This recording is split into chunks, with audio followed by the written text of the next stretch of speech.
Om Sadashiva Samarambam Shankaracharya Madhyamam Asmadacharya Paryantam Vande Guru Paramparam Ishvaro Guratmeti Mochibeda Vibhagine Vyomabda Vyaptadehaya Dakshinamurtaye Namaha Sava Vedanta Siddhanta Gocharam Tamagocharam Govindam Paramanandam Satguru Pranatosh Maham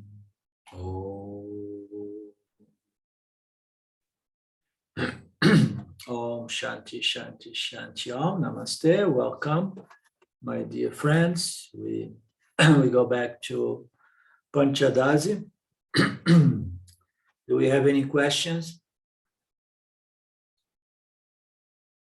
All sorts of questions have exhausted.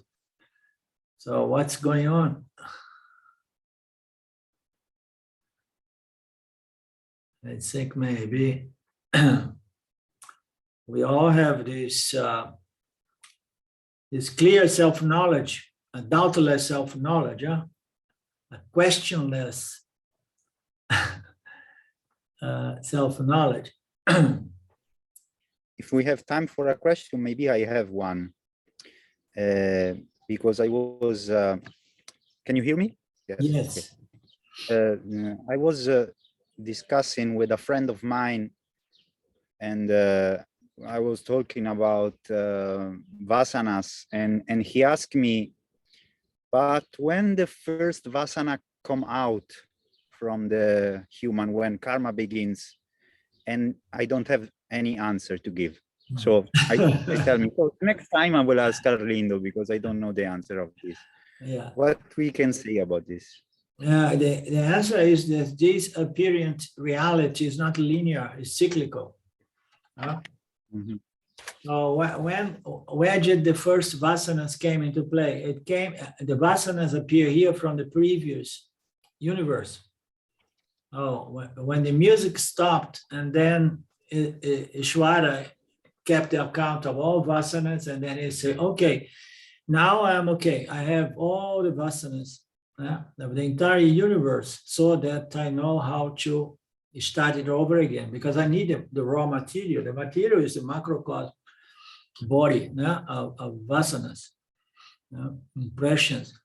So, and then he begins. So the vasanas begin there, you understand, from the previous universe. And then if the person says, but the vasanas of the previous universe, what was the first vasana? And then she says, no, it was from the still, the previous. And then it does never go to a point zero, because it is beginningless. This is all beginningless. Beginningless is a very, very strange concept, because we imagine this reality as with having a beginning, a middle, and an end. When we say that it does not have a beginning and does not have an end, a real end, because nothing is really destroyed. So, and then people have to be, ready to get into Vedanta. So the concept that there is no beginning and there is no end, it is not linear. It is a cyclical, just like the egg and the chicken, or the seed and the tree, and so on. Like births and deaths. Okay, so you just present them with this concept that this apparent reality is not linear. It is cyclical. It does not have a beginning. And then you tell him about what came first, the egg or the chicken, and then the person remain like, or what came first, the seed or the tree, The seed of the tree, yeah. And then you say, you see, it's cyclical, but one must have come first. No, it just appears to be like that, but there is no way you can determine that first there was a tree and then the seeds followed. No, because the tree comes from the seed. You understand? So it is that way. You know, we never know which one was the original seed of the universe. We don't know which one was the original egg of the chicken, the first chicken in the universe. It's also related to the fact that Mithya is an illusion. So the illusion never had really a start and never really can have an end. Can this be? Because it all exists in the mind of God. Okay. And sometimes it is manifest and sometimes it is unmanifest, but it still exists.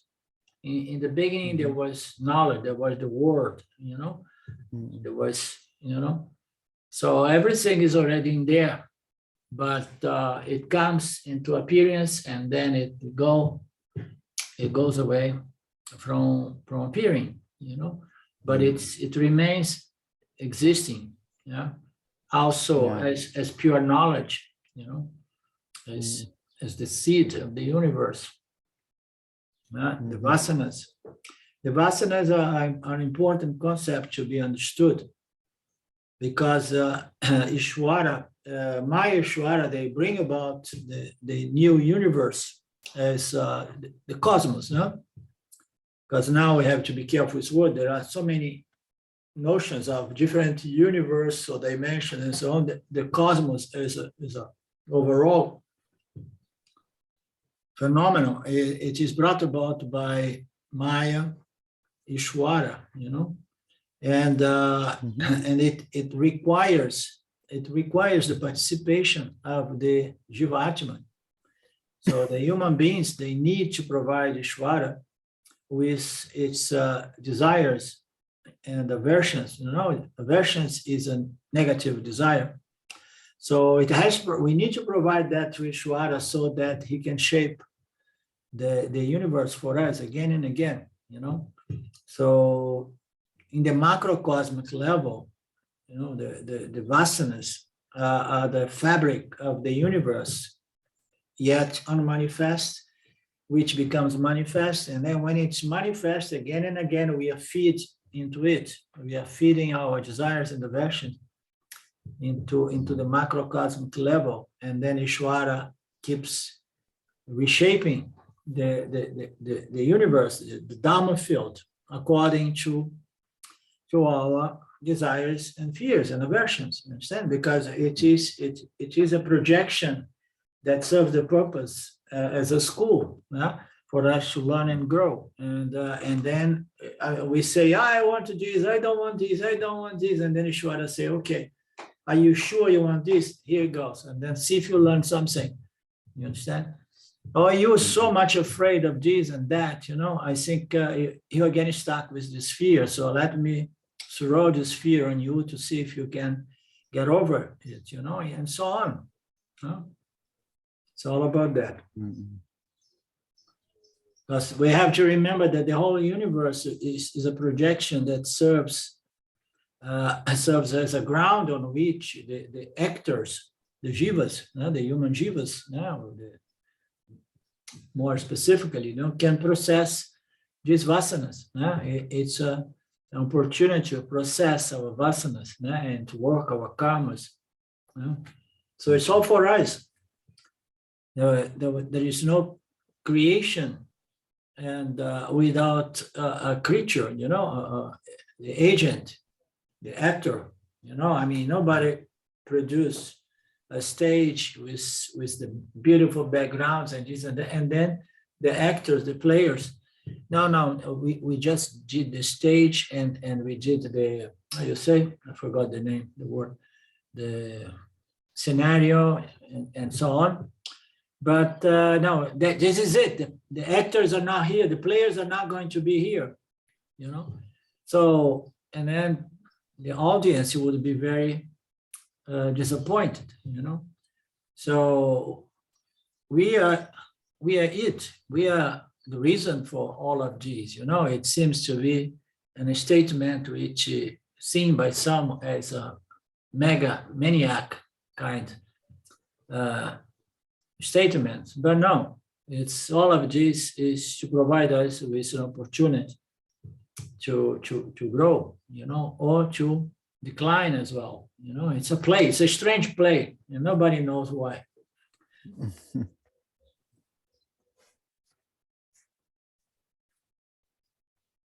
Duality, subject, object. We begin from the verse 35, right? No. Sorry. Yeah? 36, I think. 36. Yeah. Before on the 35, we say that existence is all over, it's all pervasive. Yeah, and the self is not limited by space. The self, which is another name for existence itself, which is all pervasive. Therefore, the self is all pervasive, meaning to say, not even space is going to block it. You know, not even space is going to get mixed up with the self. Let's say, because this space is so subtle. We could say, oh, okay, so now you're going to be in trouble, Mr. Self. You are all pervasive, you are the most subtle. So, but get this one.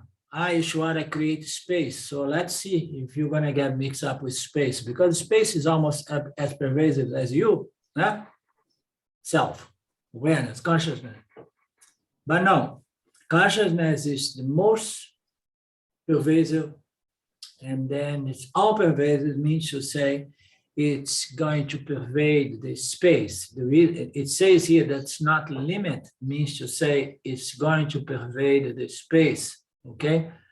So anything that cannot penetrate, permeate, and pervade, it's going to be limited by something else. Now you have two objects. Huh?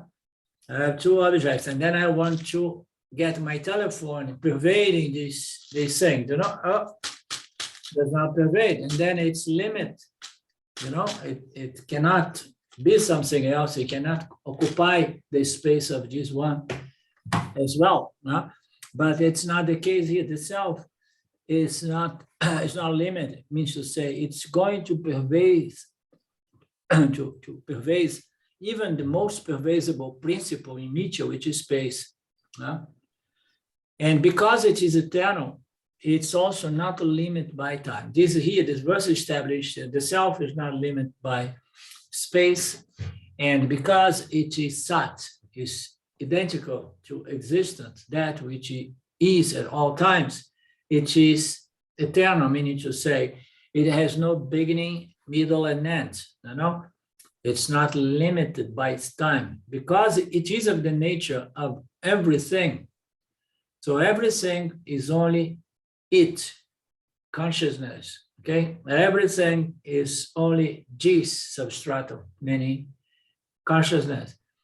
It is non-dual, and it's not limited by any one of these objects. In every way, the self is limitless. That's very nice.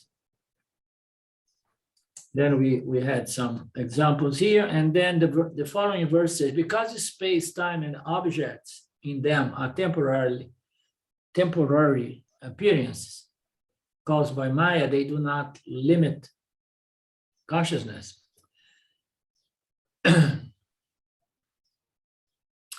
So we know that Maya calls this superimposition or projection, which happens in the scope of consciousness, but consciousness is not limited by it. So it is limited. This is again like, consciousness is one without a second, okay? It's the most pervasive, and doesn't matter. Anything I throw on consciousness is not going to add to consciousness, so that consciousness now begins having parts. There are no parts for consciousness. Anything we throw on consciousness, it does not stick to consciousness. It does not become part of consciousness.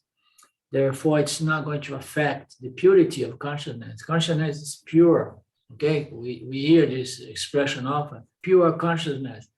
It's pure even when there is a superimposition of objects projected by Maya. Okay, so it is in there, but it's not doing anything to what we are. We are just awareness, consciousness, existence, and all objects are not really affecting us. It's not affecting, it's not interacting with us. Okay, they don't do anything to consciousness. They do not limit consciousness because they belong to different orders of the same order of reality. There is only one order, but this order appears due to Maya, appears as the main order, and then another suborder, another apparent order comes into play, which is a projection, a kind of a superimposition of namarupas, configurations of names, colors, and forms, forms, colors, and names. So all of that happens in a different order, we can say sometimes inferior order of reality, or lower, or apparent order of reality, but this is happening in consciousness and does not touch consciousness, and we know exactly why. Because one thing, what happens in Mithya does not affect Satya. And there is this expression about Vegas. What happens in Vegas remains in Vegas. So what happens in Mithya remains in Mithya. It's never carried on to Satya. Satya, it remains pure. It's never affected. One order of reality is not in conflict with another order of reality. Space, time, and objects do not limit awareness.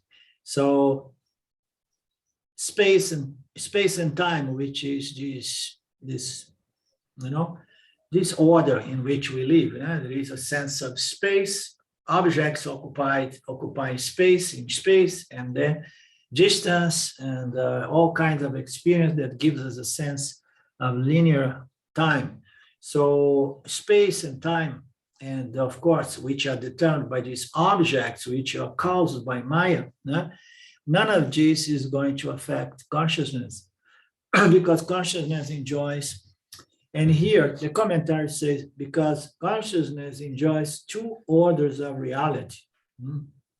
So consciousness enjoys two orders of reality. It's not common, this statement. Usually, consciousness enjoys the true reality, Satya, the only reality.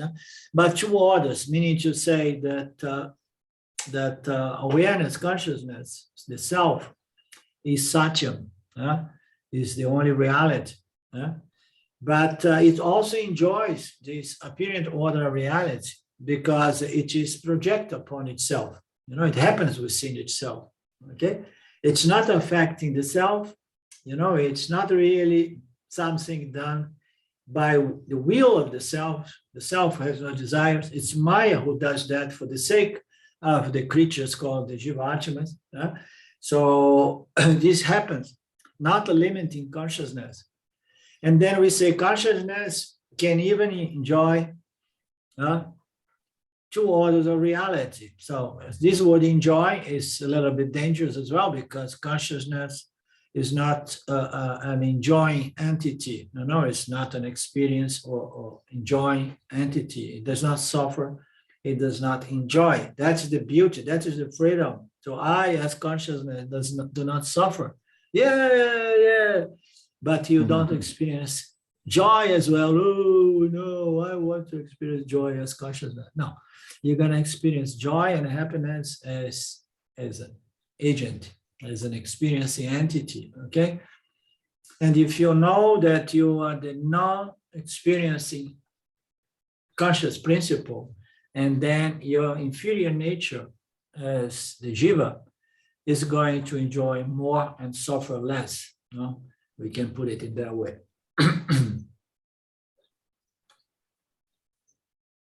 Therefore, awareness, consciousness enjoys two orders of reality. The self is real. Objects are not real. They are mithya. They come and go. They are names and forms. They are configurations. Okay, they are shapes, shapes of gold. And the only reality, the only self is the gold itself. The only satyam. A dream elephant cannot disturb the objects in the room of the dreamer. So this is a good analogy, often among others. So you are there sleeping in a very tiny room. You're living in a third world country, or in Japan, Tokyo, which is a rich country but with tiny homes. And then the home is very small, and the Japanese guy is dreaming with a huge elephant. And the elephant is going to appear in his bedroom, but it's not going to break things, okay? It's not going to do anything nasty, because, one thing belongs to Satyam and the dreamer, in analogy, and then the dream world is mithya. It's a projection, superimposition. It's a projection done by what? Maya? No, yes, Maya as well, but it is by the vasanas of the Jiva, the mental, emotional impressions projected, but having as well the support of Maya Shakti. Now we have the power of Maya, and then we have this power of the dreamer that, again, I forgot the name of this Maya Shakti. And you remember? Anybody remember? The other Shakti, the Shakti of the dreamer that projects it has a technical name. Forgot. Is it Vikshekta Shakti? No. Maya Shakti, and then Maya Shakti projects this world, and then the Jiva, it projects this world of dream, the dream world, which is its own world. And there is a technical name for that Shakti, for that power.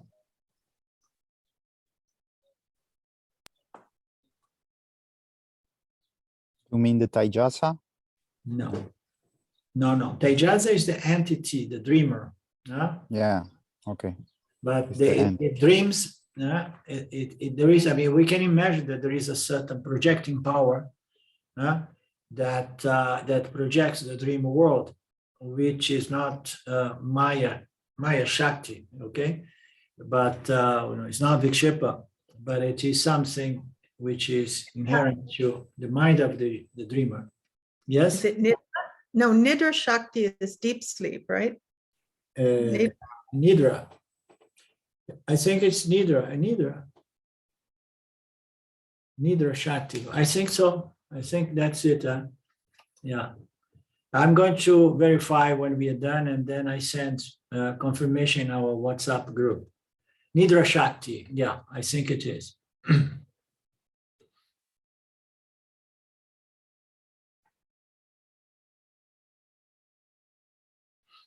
Okay, the elephant did not do anything. This ends the discussion of the four features of consciousness as revealed in the Taittiriya Upanishad.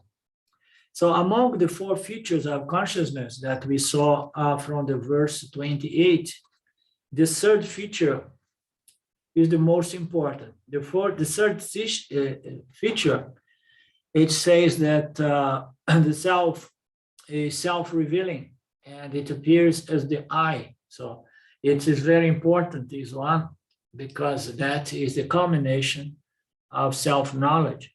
So you, consciousness, you are not going to be found anywhere. You are not hidden anywhere. It's not easy. It's not difficult to find, because it appears it shows itself, it's self-revealing, and how it shows it shows itself as the I, the self, I myself.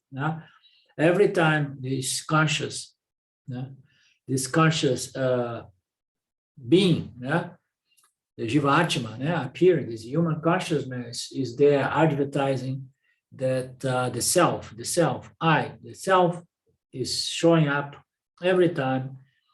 It's we remember that I am, I exist. So therefore, is the most important, because it's the most pragmatic, it's the most practical. That's how we get there, There are some pointers that are very practical and experiential, because we experience this brightness of I in our own experience, human experience.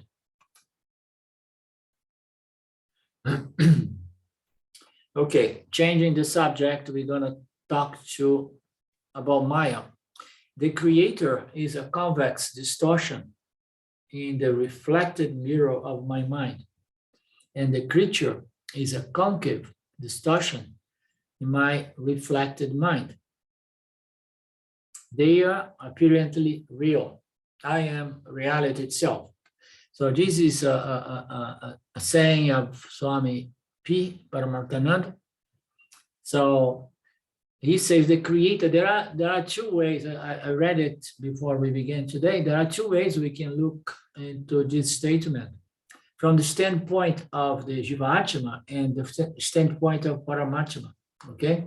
From the standpoint of Jiva, it says the creator, it's a convex reflection, okay, in my mind, which occurs in my mind, my subtle body, which is a mirror, a reflector, okay?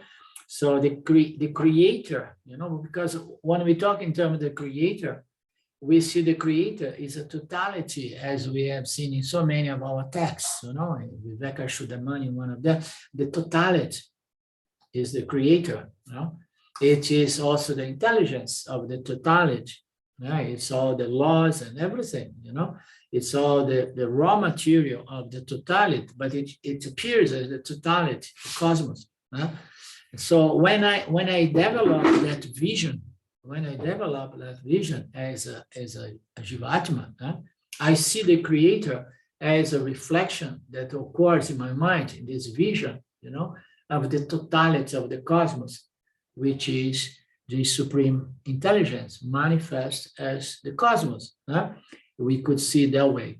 And then, and the creature, my very Jiva, this body-mind complex, is what? It is a reflection, but it's a very, very unique reflection, because to see the creator, we have to just expand our mind and just, you know, but to see ourselves, it seems that it happens a contraction that immediately go like I, you know, I and the totality, you know?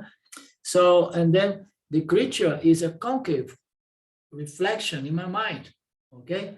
Every time the ego comes up, it is a self-centered thing, you know, it's something that is contained, you know? And then when you see the universe, the cosmos, God, your mind expands, and then you have that vision. When you say I, you know, immediately you have this contraction. But if you say I am Brahman, and then it's a different game altogether. We talk about the Jiva, the mind of the Jiva, having a vision of the creator as a reflection in one's mind. The other way is to see that the statement comes from the self, because Swami Paramarthananda says they are both apparently real. The creator and the creature, they are not real, and I am the reality itself. I am reality itself.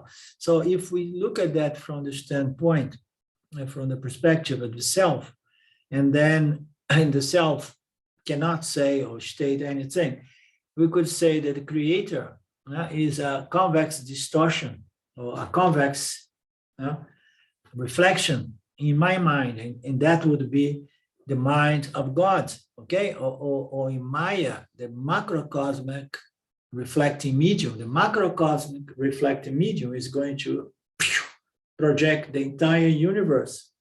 There we find Isvara, the creator, Jiva, the creature, and Jagata, like the creation. Everything comes reflected from this macrocosmic mind or reflecting medium called Maya. We have Maya and then the universe. And then within this universe being manifested, there are Jiva Atmas, which are very, very intriguing objects. They have a small reflector as well. Maya has this huge reflector, and then every human Jiva, this I, this small ears, they have a small reflection. And then in this reflection, it comes another reflection. In this reflector, the subtle body comes another distortion, and then it would be almost more clear to see a distortion rather than reflection. There comes another distortion, which is the ego that says, I am, and I am the body, I am the agent, I am the body mind. So this is a concave distortion that happens in my reflected mind. And then this, my reflect mind would refer to the reflect mind of all my jivas. I consciousness, I am the only reality. Are you following more or less what I'm saying? Is it confusing? No, right? So it depends on, we don't know exactly what is the angle. So I'm Paramarthananda is saying that, but we could look from both angles, okay? But the point here is the creator is apparently real. And then, and the Jiva is apparently real. The creator is all-knowing, omnipresent, omnipotent, all knowledge. And the Jiva is what we know it is. It's this agent trying to understand why we came here, and what for, what is the purpose of this life. So let's see if the verse further clarifies the statement of Swami Paramarthananda. The self, which is existence, consciousness, and limitlessness, is reality. Okay, so Satchitananda. So existence, consciousness, and limitless is the reality. Its appearance as the creator of the world, as Ishvara, its appearance as the creator, its appearance, the self appears as Ishvara, the self appears as Jiva. This creator and this creature are superimpositions caused by collective and individual ignorance. Very nice. So Ishvara, as what I was mentioning in the beginning, Ishvara again wakes up, Maya goes there and start shaking Ishvara. Ishvara say, let me sleep, man, it's pralaya time. They say, no, okay, there is enough collective ignorance there. All these vasanas, they are mature, okay, they are ripe. So you have to stand up and just handle this situation. You want to be God, there we go. So there is enough collective ignorance there. And then Ishvara comes into play. The knowledge of the totality, it's self-knowing, it has the knowledge of all the vasanas, and then from there he's going to play with Maya's gunas and elements, and then he's going to provide the ground on which these creatures can go about doing their business. So, and then it says that the individual Jiva, the creator and the individual, are superimpositions caused by collective ignorance. And the Jiva is a superimposition created or caused by individual ignorance. So what happens with the Jiva Mukta? Jiva Mukta, according to the scripture, is the one who has a very hard and fast self-knowledge to the extent that its ignorance was dissolved, okay? It was destroyed or removed. So if the individual, it does no longer holds ignorance, what are the holding of ignorance? Oh no, I want to come back because I want to finish so many businesses. I want to experience this, experience that. I want to meet my old friends and relatives. I have some place I want to visit. So this ignorance to take reality as, to take the world as real, and a source of realization and fulfillment and so on. So this ignorance, it's going to bring about Jiva, which is a superimposition. So where the Jiva comes from individual ignorance. Every one of us, that's why Ishvara has to keep the account of all our ignorance. So say, okay, so now this guy, he has good ignorance, so he's going to be born in a nice circumstance, in a nice family. Okay, so hopefully he's going to finish his business with Mitya in the next birth, okay, because he has good ignorance. So in some people, they have very dense ignorance and say, oh my God, this guy, I feel sorry for him. He's going to suffer even more next time because he behaved really like a pig this time. So this ignorance is seen as a collective, and then we have this collective superimposition called the Lord, the one keeping account of the macrocosm causal body, body of vasanas, and the individual ignorance.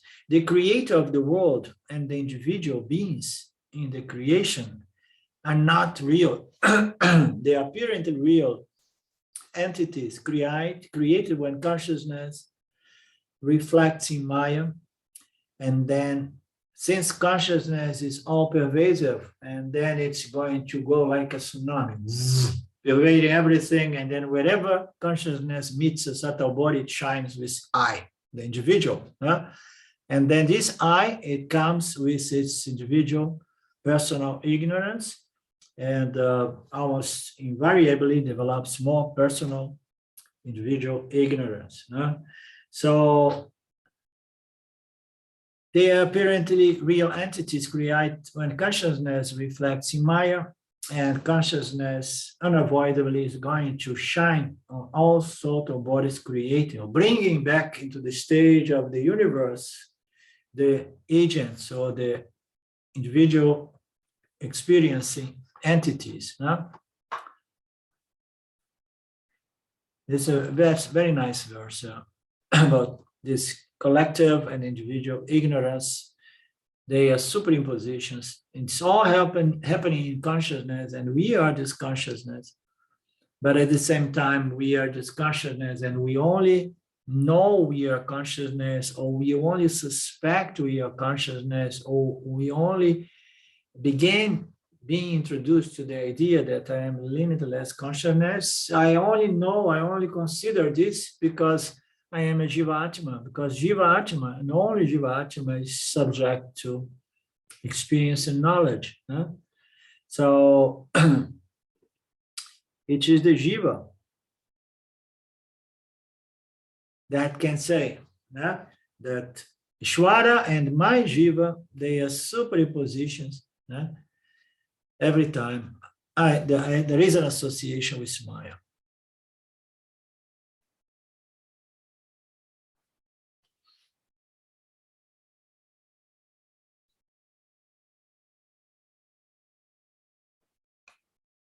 Okay, let's move on. Verse 38, Ishvara controls everything existent, every existent object by the powers of Maya, informing all things with being, from the Bliss Sheath on down to the physical sheets, the food body, and the material world, okay?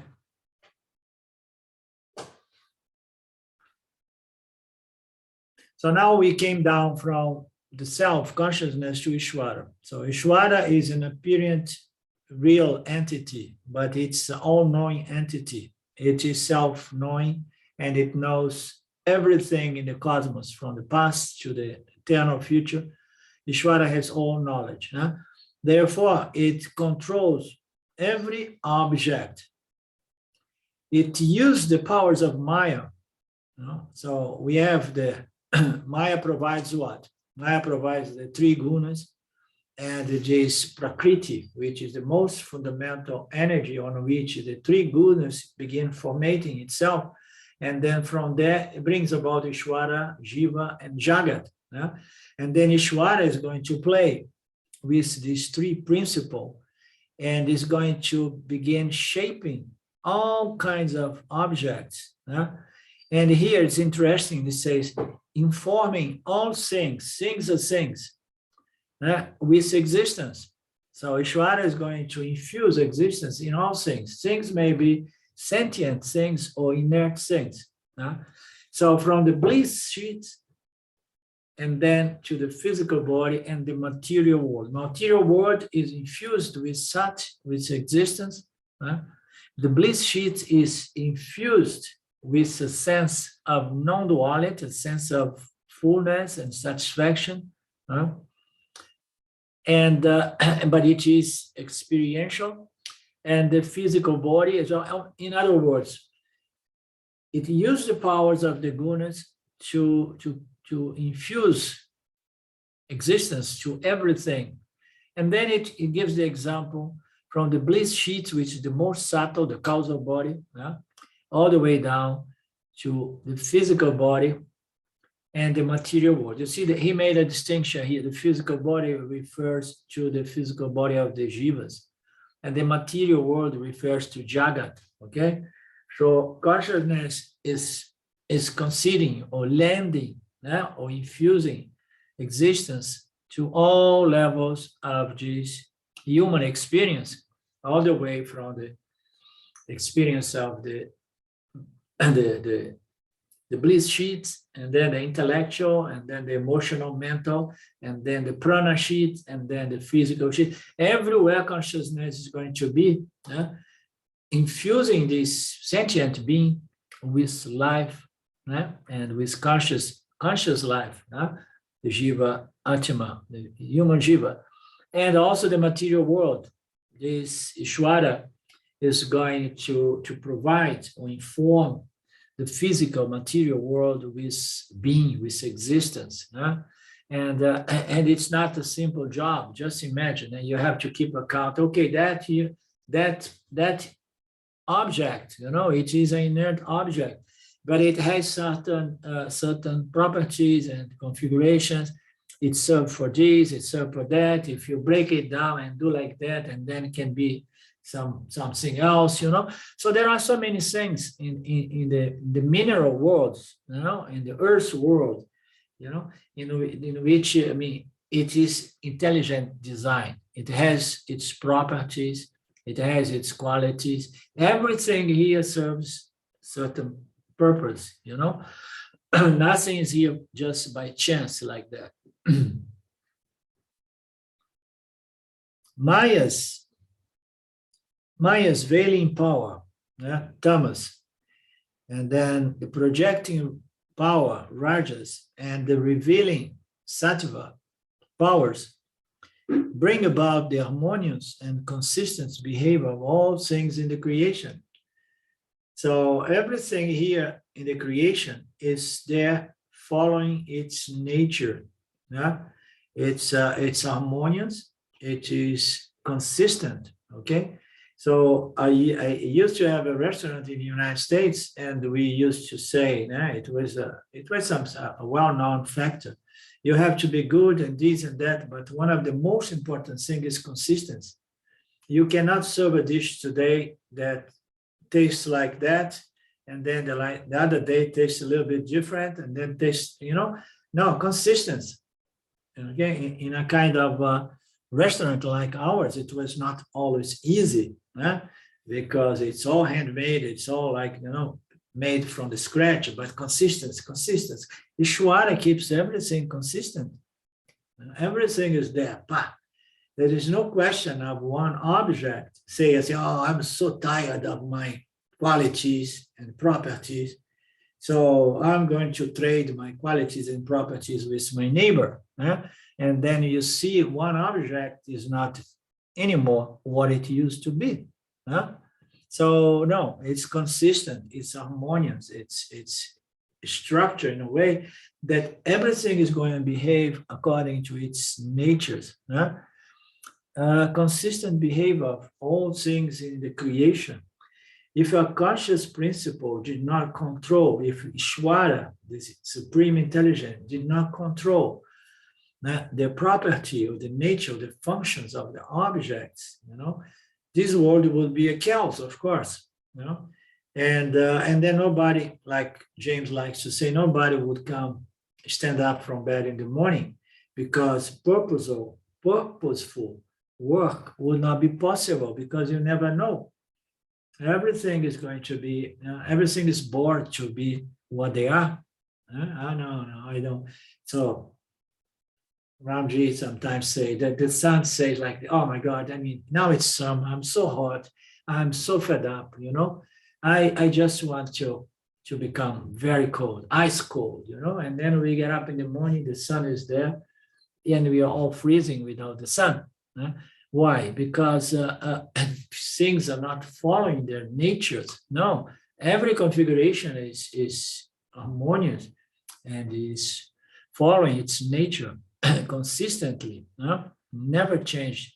If a conscious principle did not control the nature, these functions and properties and the objects would not be there all the time, and then we know what would be.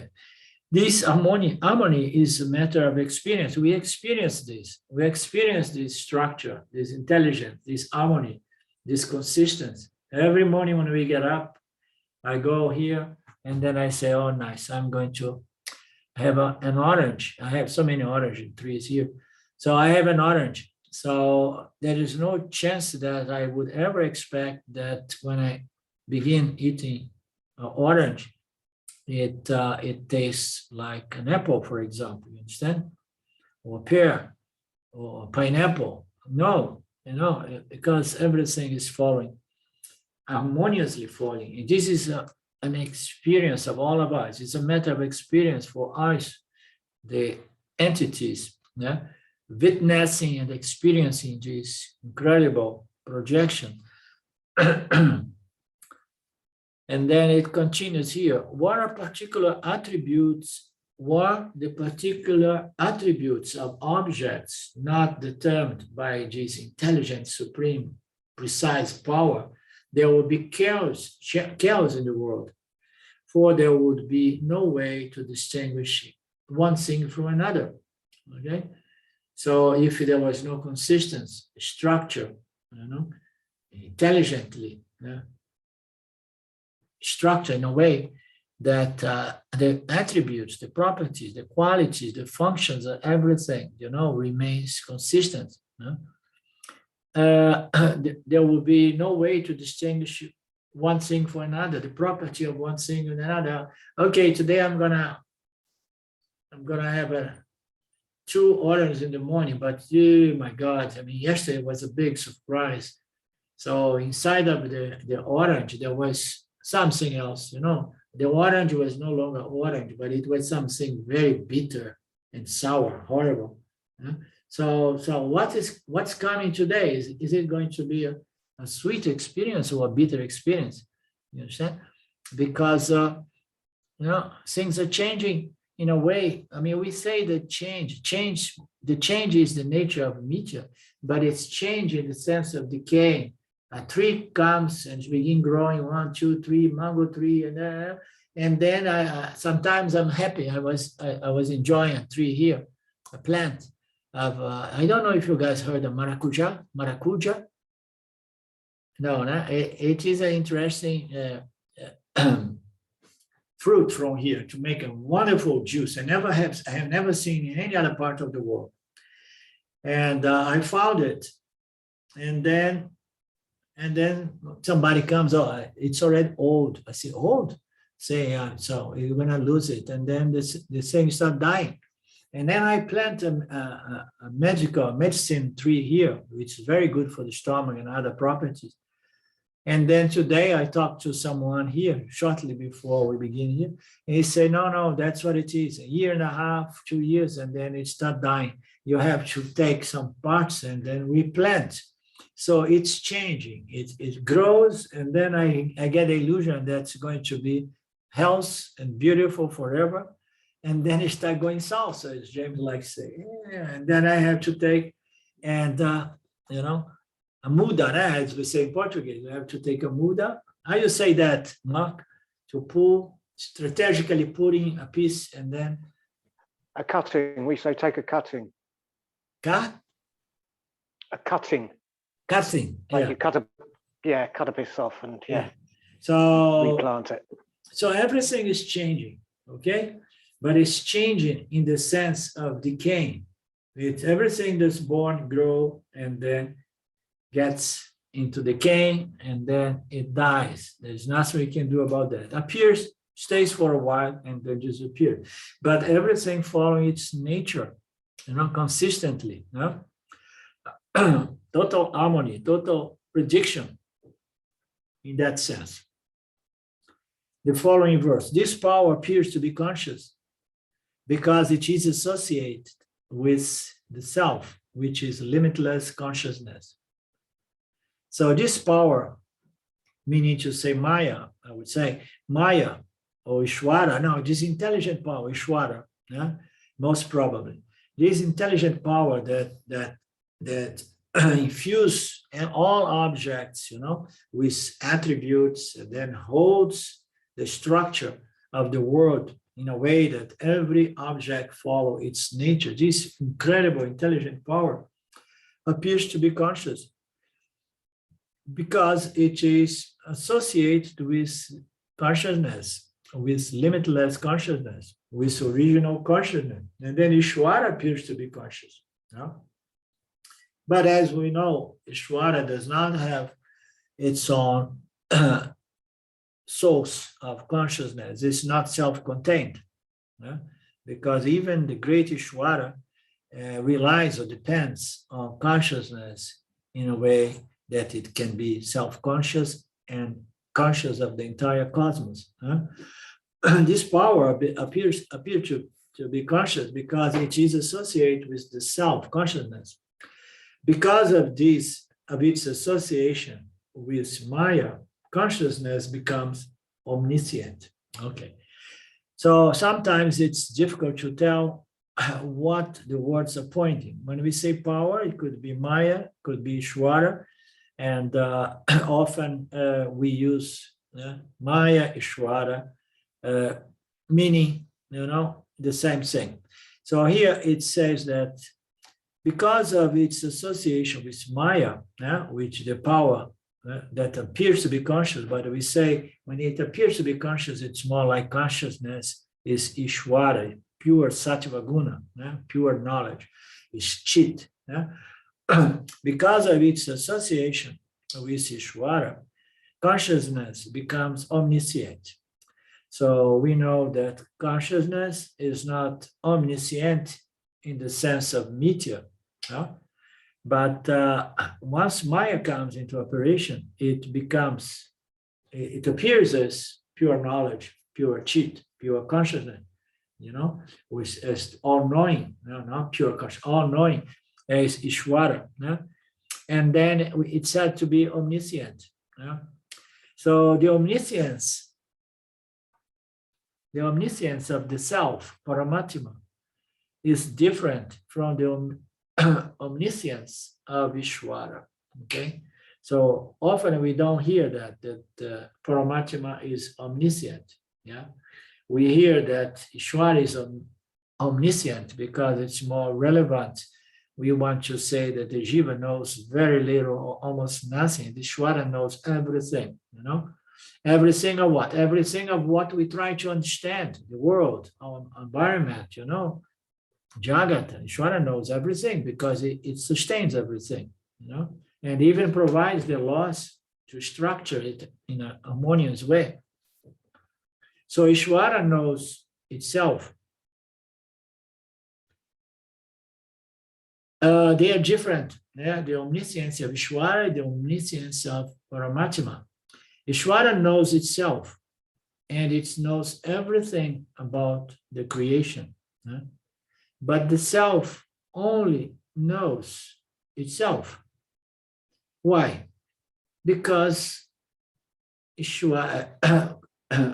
consciousness or the self is not a knowing entity. It's not a experiencing entity, you know. Ishvara as well is not an experiencing entity. It is pure knowledge, okay? It's not an entity. It does not do things. It does not have karma or anything. Consciousness, on the other hand, it's omniscient, but it does not know anything in regards to the creation. Ishvara knows everything, and Paramatma knows nothing. But Paramatma is omniscient in the sense that it knows itself, okay? It's self-knowing, it's self-luminous, it's self-existing, is the only source of existence and consciousness. So it is the source, it's self-knowing, but it does not know Mithya.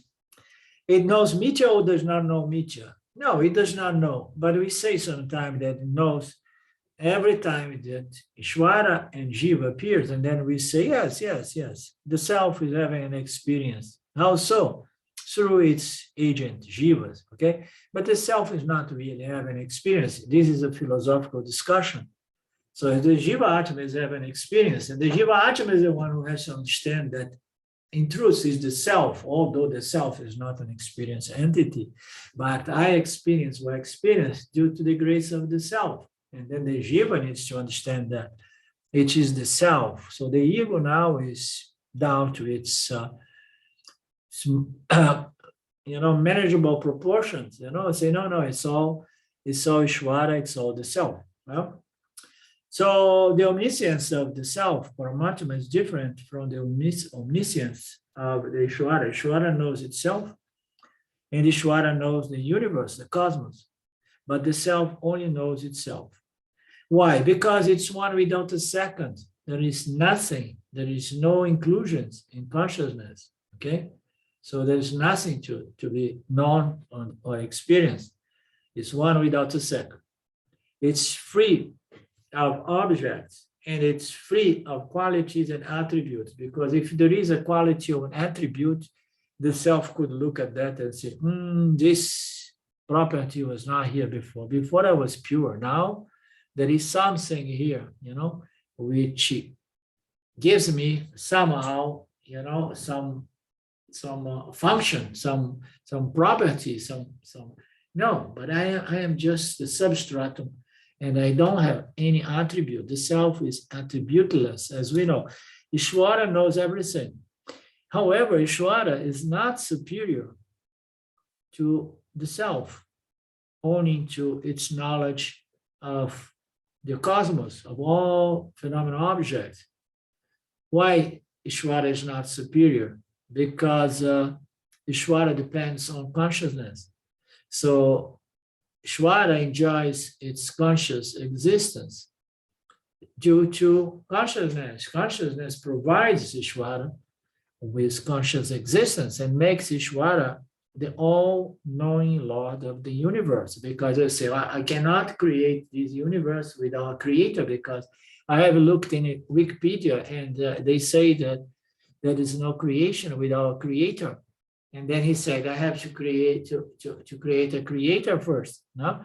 And then he creates the creator, and the creator has to have the power, the knowledge, to bring about Jiva and Jagat, no? So this Ishvara, this all-knowing principle, this all-knowing entity, it's self-knowing, it's self-realized, it knows, because it is the very source of knowledge that lends a little bit of cheat knowledge to the Jiva, and the Jiva is trying to figure out, what the heck they are doing here. So Ishvara has the entire knowledge, and they are watching every Jiva. So it cannot be otherwise. Ishvara must know itself, because it's the source of pure sattva. It's self-knowing, and it knows everything about all of it. Oh my God. So I'm going to go away from Vedanta, because now we are moving into the fourth industrial revolution, and there is all this technology. They are going to be monitoring us everywhere, cameras. They know everything about us now. So I go away from Vedanta because I discovered that Ishvara is the most invasive principle, knows everything about me. you know. So yes, he knows everything about us. We don't need to be afraid of Ishvara though. Ishvara is not superior because it depends on consciousness. Without consciousness, Ishvara cannot exist and cannot do its job. It is a dependent entity. This word again is very important. Dependent entity.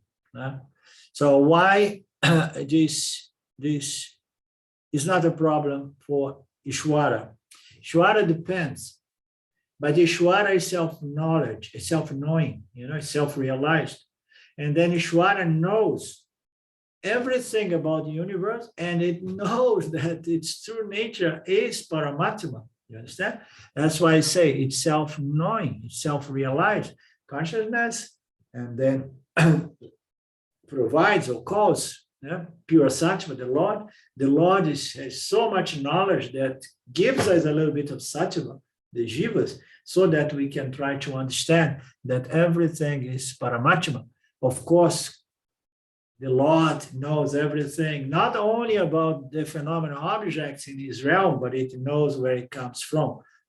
So Ishvara is dependent, but Ishvara is not dependent because Ishvara knows its independent nature in Paramatma. That's the point I want to make here. You understand? And the Jiva Atma, the same way.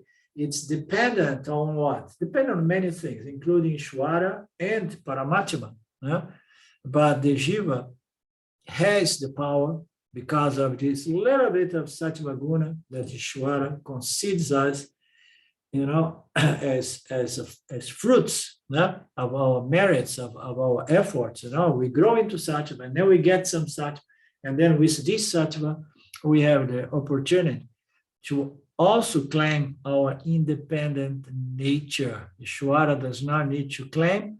Ishvara knows everything about Mithya. It knows its nature in Satya. The Jiva knows nothing about Mithya and does not know about Satya, but it has that speck of consciousness, a speck of Chit that allows it. It's very tough to be a Jivatma. I would prefer to be Ishvara, but Ishvara is not an agent, so we are just small little labor people, labor carrying around our vasanas and just processing and doing karmas and then dealing with conflicts and whatnot.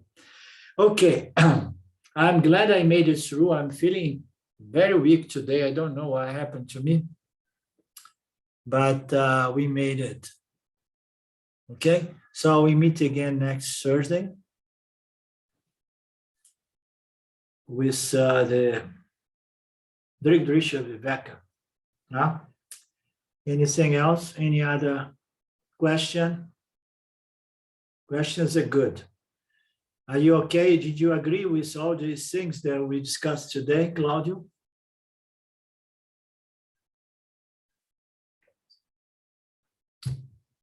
Of course. Lynn and Mark, no complaints, no corrections. Om Purnamada Purnamidam Purnamudachyate Purnasya Purnamadaya Purnamevavashishate. Om Shanti Shanti Shanti. Thank you, Ishvara. Thank you, my friends. Love you. See you soon again. Ishvara willing. Namaste. Goodbye. Arrivederci. Thank you. Bye-bye. Ciao, ciao. Ciao, Thank ciao. you. Thank you, Arlinda. Goodbye now. Goodbye.